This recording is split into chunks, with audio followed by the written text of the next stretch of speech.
Hey guys, welcome back to my channel. Today I'm going to be talking about the books that I read in the month of September. I finished 7 books.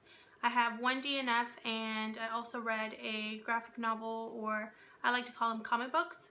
I'll start with my DNF because I'll just get that one out of the way.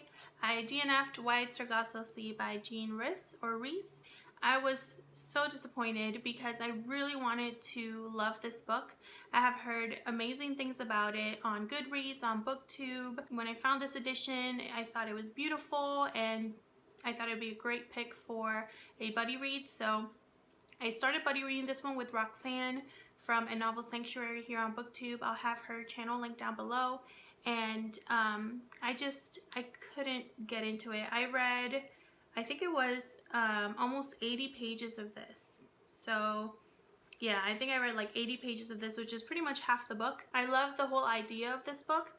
It just didn't work for me. I don't know if it was the writing style or the way that she approached both characters. The main characters being Mr. Rochester and the wife in the attic, who in this book, her name is Antoinette. I couldn't get into it, and I really tried, and I just couldn't, and I'm really sad about it because I really wanted to love it, and I love Jane Eyre, so I thought this would be a great perspective to kind of know about, but it just didn't work for me.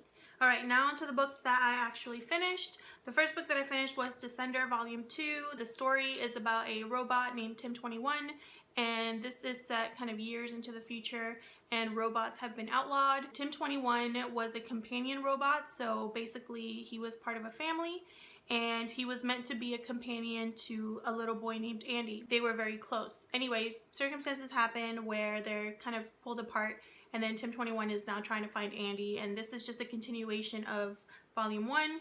I thought it was amazing. Like the first volume, I love the whole idea of Tim-21 being a companion robot, a resistance of robots. I love that whole idea. Mercenaries, there's action, funny moments, heartwarming moments. You kind of can't help but care for Tim-21, so it just makes it so much more difficult to see all the things that are happening to him. And this volume ends in a cliffhanger, and I cannot wait to get Volume 3. The art in this is one of the best.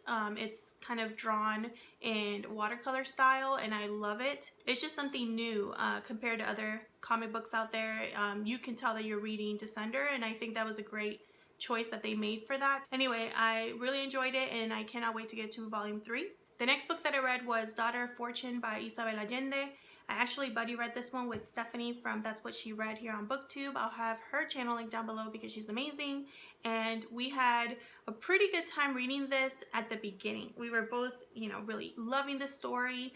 It's about a young girl named Eliza who's living in Chile, and she is very young. She falls in love with a man named Joaquin, who's also young, and this is around the time of the California gold rush, so Joaquin leaves to go to California. Eliza is so in love with Joaquin that she decides to leave her family and the comforts of home and kind of steals away on a ship to follow Joaquin to California. She's able to do that because a Chinese immigrant helps her kind of steal away on a ship. Once they get there to California, Eliza's trying to pass off as a man, like a young boy, and all the time that she's there, she's trying to find Joaquin. Well, that's kind of where the story starts to derail a little bit. It's clear that Isabel Allende did her research.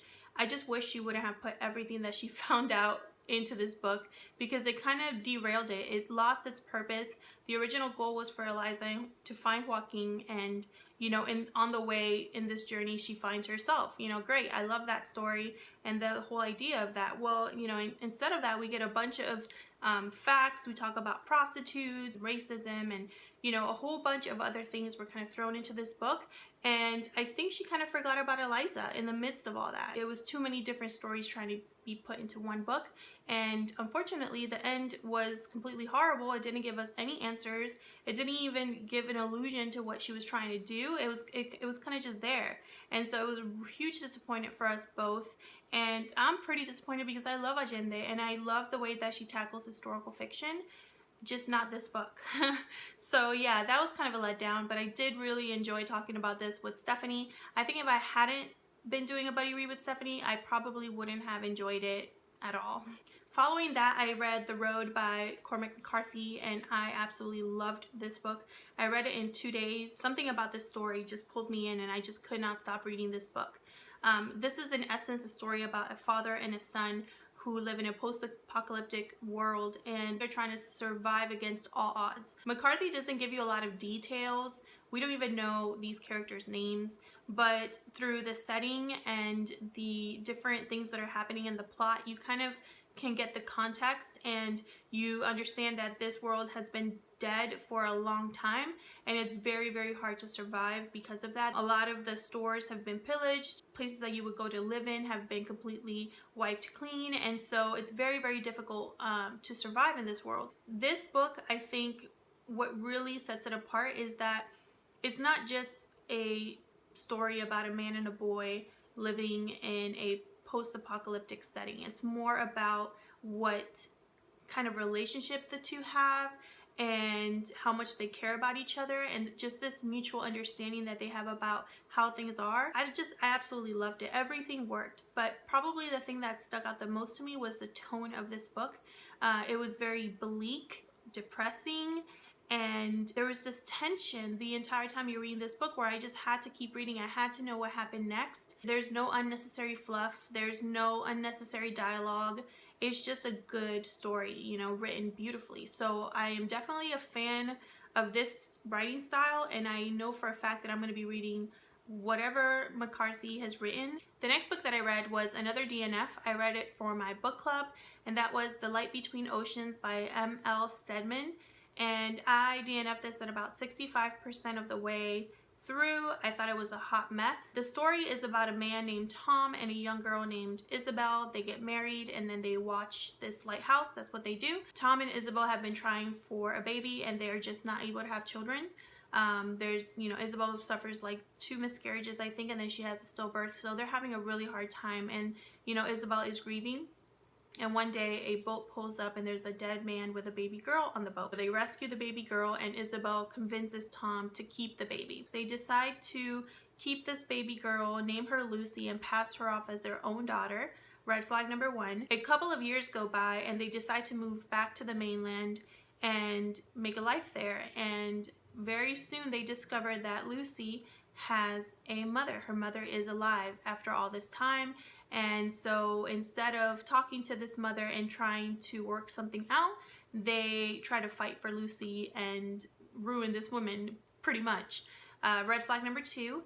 And then Tom decides he's going to take all the blame and say that it was all his fault, that Isabel had nothing to do with it, and that he's the one that took Lucy and forced Isabel to kind of go along with him. So he's thrown in jail, and Isabel doesn't support him whatsoever. Red flag number 3. Like this is just a hot mess. I hated everything about this book. I hated the fact that Tom had no conviction until the very end, and by then it's too late. I hated the idea, this ironic idea, that Isabel knows what it's like to lose a child, yet she wants to keep a child from their mother. I could not make that connection at all. I wasn't a fan of how Tom was portrayed, even though he tried to do the right thing and all of this. I was just justice for Tom, really. Justice for Isabel too, because I think her whole character could have been done so much better.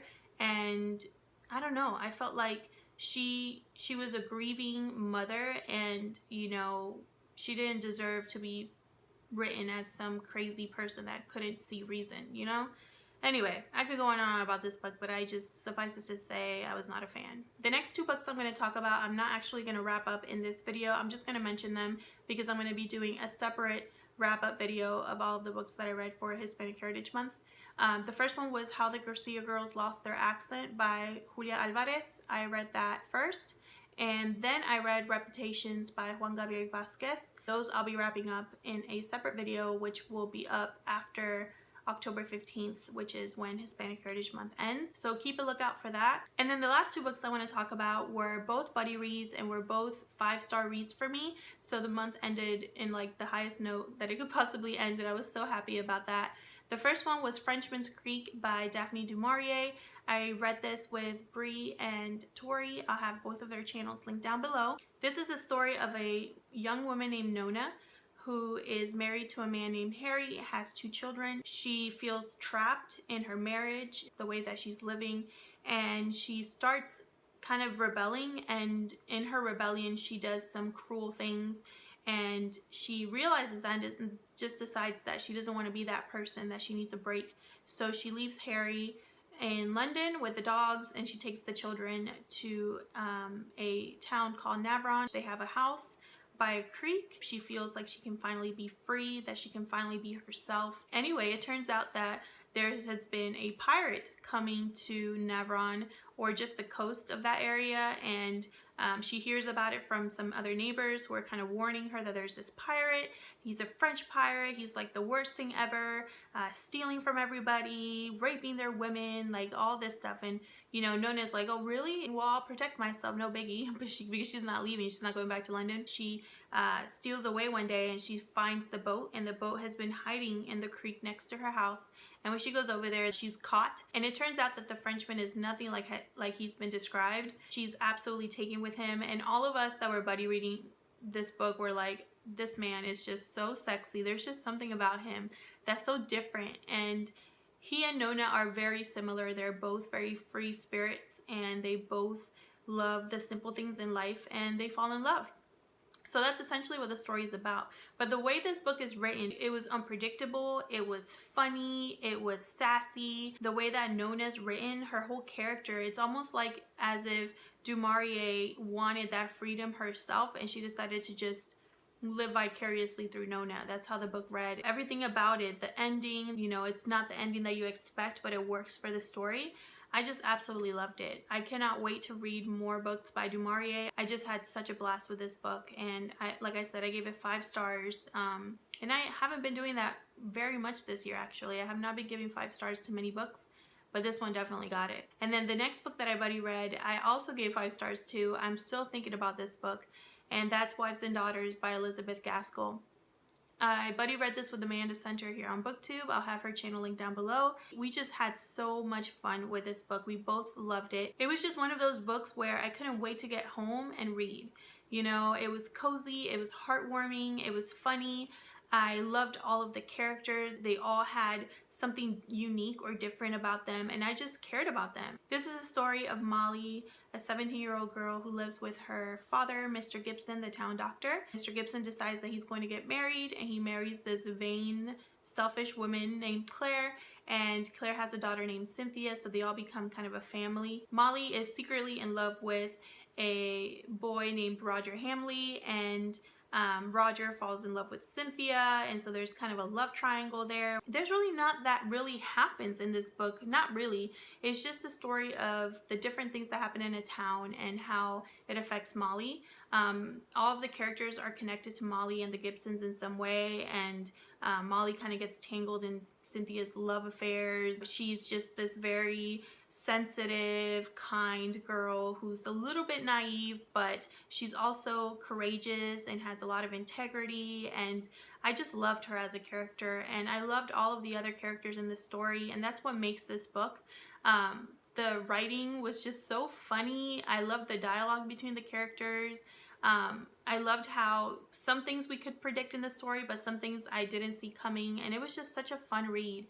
And being able to talk about it with Amanda every night, I just looked forward to it. It was just an enjoyable reading experience. I gave this one 5 stars as well, and I'll be reading another Victorian novel with Amanda. We're going to be reading Far from the Maddening Crowd by Thomas Hardy, and I cannot wait because I just really love buddy reading with her. She always sees things a little bit differently than me and kind of picks up on some things that I missed, and I just love that in a buddy read because you can just get so much more out of the story. I'm really loving all of the buddy reads that I'm a part of, and I'm kind of getting hooked on buddy reads, and I'm loving it because it's making me read more books, and that's always a good thing. So those are all of the books that I read this month.